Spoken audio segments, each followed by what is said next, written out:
Welcome to session 2 of Squirrelly Girl Block of the Month. Today we're going to talk about how to label your pattern pieces and do the embroidery accents. And this is a look at what our first block turned out like after assembling it.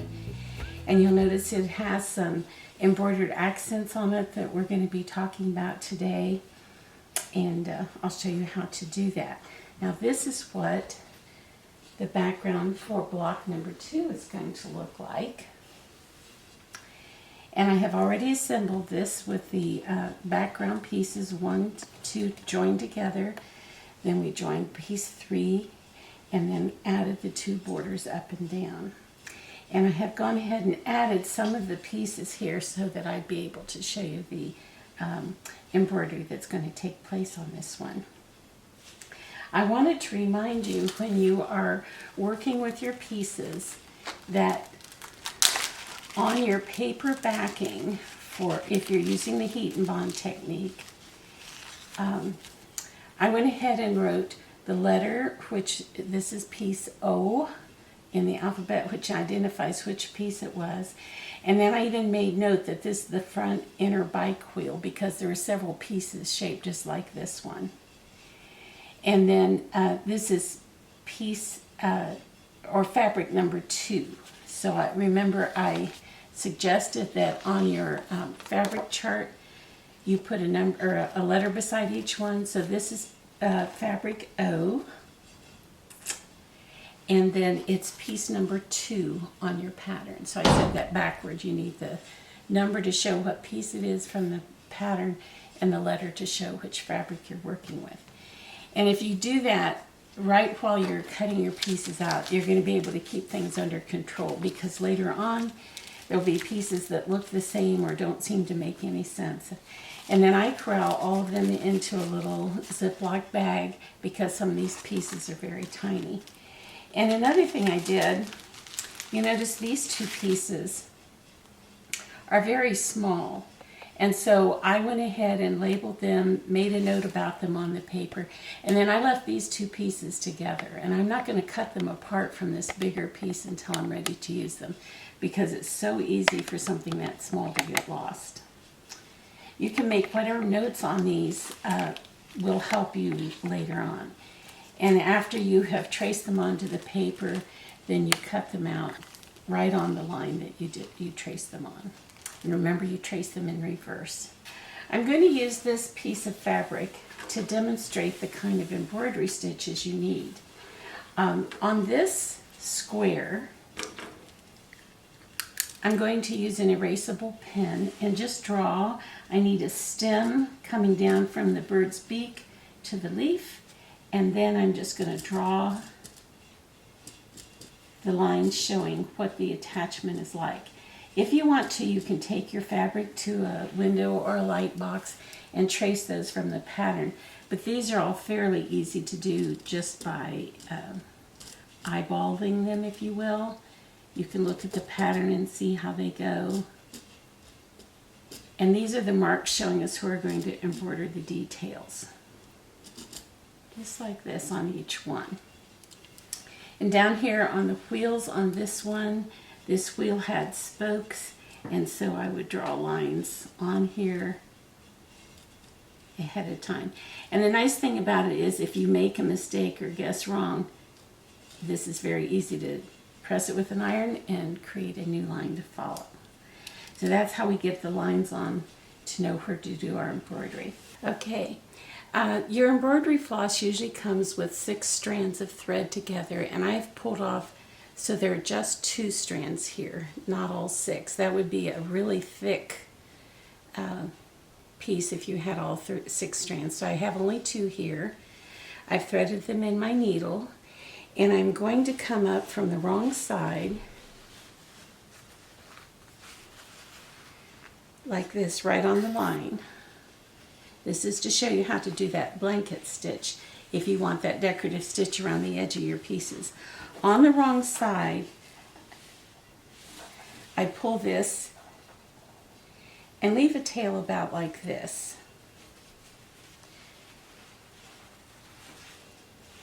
And then I'm going to pull the thread to the left of the line.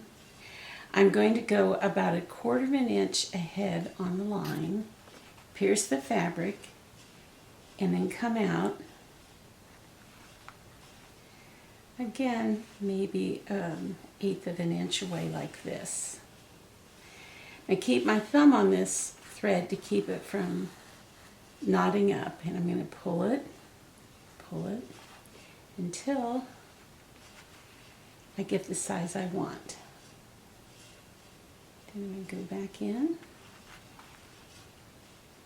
come up the same distance out,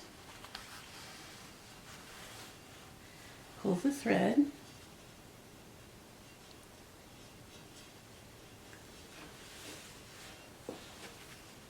and this is how you create the blanket stitch. You just keep going ahead a stitch, take a little bite out here, pull it up, and there's your blanket pattern. If you want to, you can go ahead and use your erasable pen and actually draw the little marks. If you think you're going to have trouble keeping them uniform, you could go along and mark them like that to show you where to go in and out with the needle. Okay, now to end my stitching, I'll go in like this and pull it out on the wrong side. Flip my fabric over. And I just like to run under one of the stitches that's already there, pull it up, and then take the needle through that loop before you pull it tight. That's formed a knot, and I like to do that a second time just to feel confident about that. And snip it off, leaving a small tail.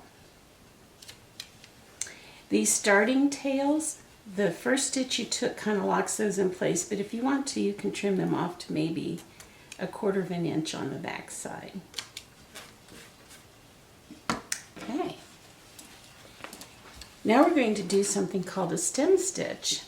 Okay, so with the stem stitch, we're going to start with leaving a tail on the back like we did before. We're going to bring our needle just below that line, just barely below it, and come up just barely above the line, like that. Pull it up, below the line, and above the line, like this. Below the line,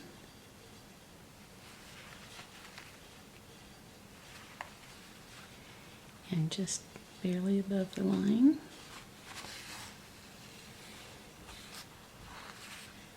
Below the line, just barely above the line. And you're doing this just to create a straight line, and this is what you would use to put the stems on all of those leaves. See how it creates the straight line there? Now we're going to do something called a French knot, and you're going to need these to make the eyes of the birds. For this one, I'm actually going to put a knot in my thread. I find it easier to control that way. But you don't want a long tail of thread off of the knot, so if you have a little bit sticking out like I do, I go ahead and trim that off. And you bring the needle up through the fabric right where you want the knot to be. Like this. Then you wrap the thread around the point of your needle 2 times like this. Then put the needle back in the fabric right next to where you came up. Then take a moment to tug on the thread so that knot slides clear down to the surface. If you don't take that step, you're going to have your knot sitting out at the end of a string of thread you don't want. Then you're going to pull it carefully through, and it holds the knot in place. Do that one more time for you. I'm going to come up in the dot,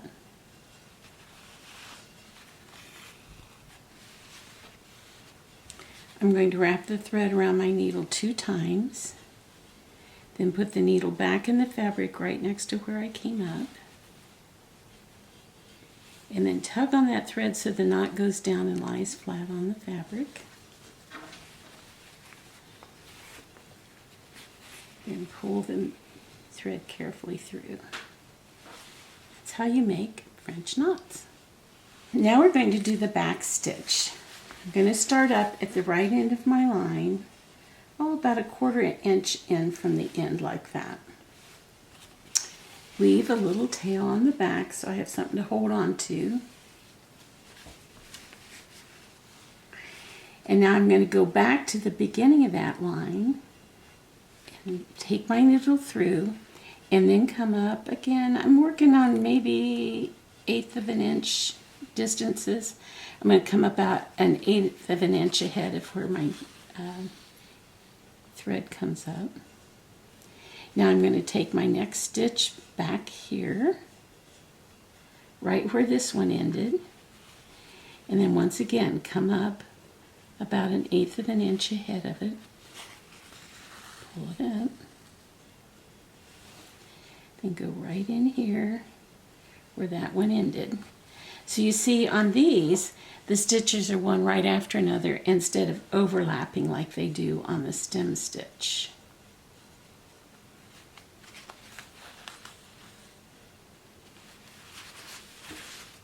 So you see the difference in the look of the line you create with that back stitch versus the stem stitch.